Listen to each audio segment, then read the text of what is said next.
Hello ate. Muna sa lahat, nakikiramay ako sa pagkamatay ni Kuya Romy. At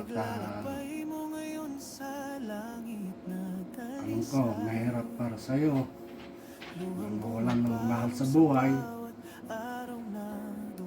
Pero itong marahil ito na talaga ang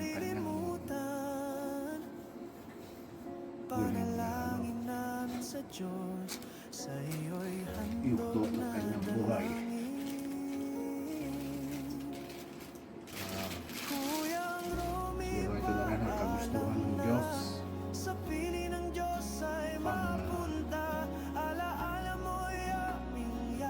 tumahimik na sa kanyang paghihirap. Ang kagustuhan ng Diyos. Ako'y nakikiramay sa lahat, sa mga anak na naiwan,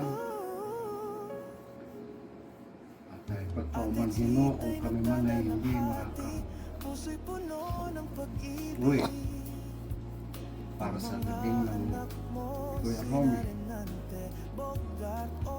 masyadong isiyat pa na makauwi kami. Nakikiramay sa kay Kuya Romy. Nabigla kami sa mga pangyayari, hindi namin inaasahan na nangyayari sa atin ito. Mula dito sa mga nanay, sa ate, kay Andoy, kay Romy,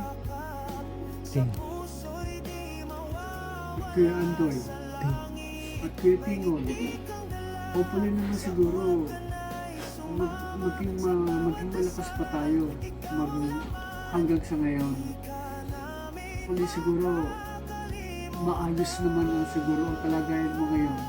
At sa mga bata na naiwan, sina Roan, sina Risa, sina Bogart, si Oji, Renante, malalaki na kayo.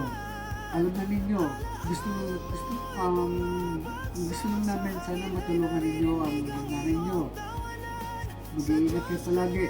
Kasamang kayo magpunta, mag-pray kayo palagi.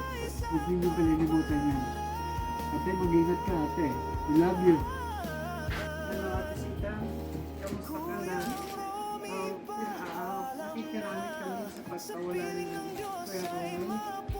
Alam namin na pangsakit hanggang ngayon. As you have paid for the nanay at the child passed away. Alam ko pa rin nararamdaman mo ngayon. Pero kailan na patatas sa mga anak mo, sa mga apo mo. Alam ko kaya mo yan, malakas ka, makayanan mo lahat ng pagsubok natin. Marami kami lahat kay Kuya Romy. Napakabait na tao ni Kuya Romy. Thank you.